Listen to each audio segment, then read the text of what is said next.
President Donald Trump is warning that the arrest and possible deportation of a Palestinian activist who helped lead protests at Columbia University will be the first of many to come as his administration cracks down on students protesting the war in Gaza.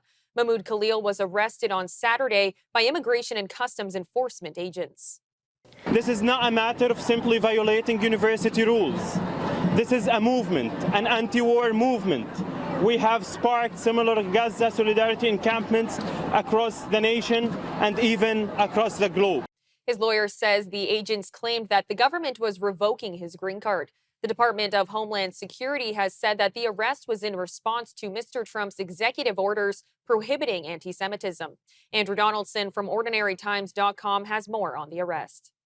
So Mahmoud Khalil finds himself in ICE custody right now, but we got to back up a little bit. He was one of the predominant things, and he was one of the few who actually used his real name and put his name on and became the face of the Columbia protests that went viral last year when they took what's called the South Lawn and they did an encampment there and that sort of thing, tried to interrupt commencement and that sort of thing. So this actually goes back quite a ways. And now you fast forward to now to the latest protests around Columbia. It was actually across the street at Barnard College, but also involving Columbia again. Now, for the background, for folks that don't know, Columbia University is inside of New York City, but it is a very unique place. Think more like the Vatican inside of Rome. You have to go through security to get in it. It really is its own little world inside of New York City that's kind of separate from everything else. It's its own little universe, even amongst the memes and the jokes about how higher education is its own universe.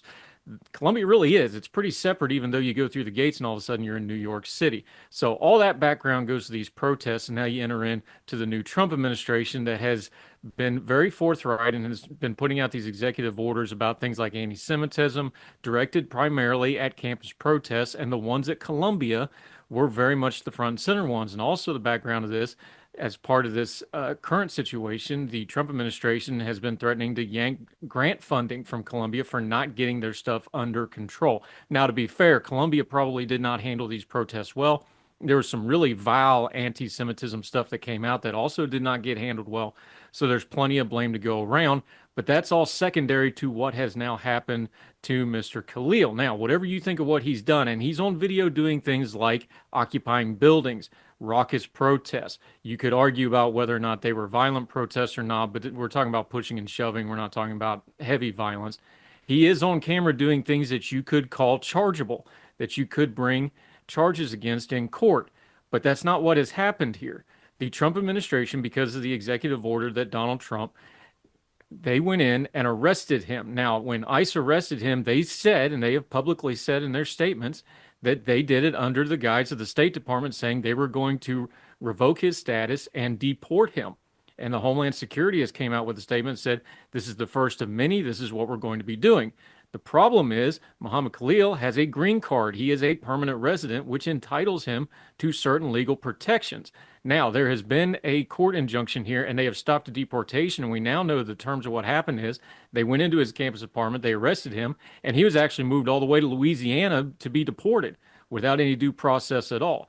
This is something that has raised a lot of red flags for a lot of people. So just taking apart from the part of whether he did something that is chargeable or not, and there is a legal process for revoking somebody's permanent resident status, not just their visa. Is this okay for the President of the United States to basically target an individual, say deport him, and then they go deport him without any due process whatsoever? Now it's back in court. We're going to see a lot of back and forth on this, and it's going to get hashed out on the legal side, which is where it should have started in the first place, especially somebody with something like a green card, which is different than just somebody on a student visa. These things need to be very deliberate. And this is something that it looks like the Trump administration either didn't do their due diligence on, or more probably they were once again going for a popcorn headline. They wanted the big media splash of deporting somebody who was very front and center and has a lot of videotape and a lot of viral clips that has his face on it as these are the people we want to get rid of. But you still got to do the due process stuff. And that's going to be the fight to come now.